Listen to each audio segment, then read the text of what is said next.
விடிய ஆட்சியில் கடந்த 200 நாட்களில் மட்டும் 600 கொலைகள் நடைபெற்று அரசியல்வாதிகள், பொதுமக்கள் என யாருக்கும் பாதுகாப்பில்லாத சூழல் நிலவுவதாக முன்னாள் அமைச்சர் தங்கமணி குற்றம் சாட்டியுள்ளார்.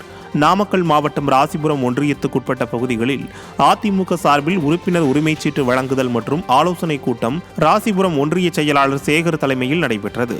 இந்த கூட்டத்தில் முன்னாள் அமைச்சர்கள் தங்கமணி, சரோஜா ஆகியோர் பங்கேற்று கழக நிர்வாகிகளுக்கு உறுப்பினர் உரிமைச்சீட்டை வழங்கி ஆலோசனைகளை வழங்கினர். அப்போது பேசிய முன்னாள் அமைச்சர் தங்கமணி, விடிய ஆட்சியில் மின்கட்டண உயர்வு, வீட்டு வரி உயர்வு மற்றும் குடிநீர் பற்றாக்குறை என பல பிரச்சனைகள் இருப்பதோடு கடந்த 200 நாட்களில் மட்டும் 600 கொலைகள் நடைபெற்று அரசியல்வாதிகள், பொதுமக்கள் என யாருக்கும் பாதுகாப்பில்லாத சூழல் நிலவுவதாக தெரிவித்தார்.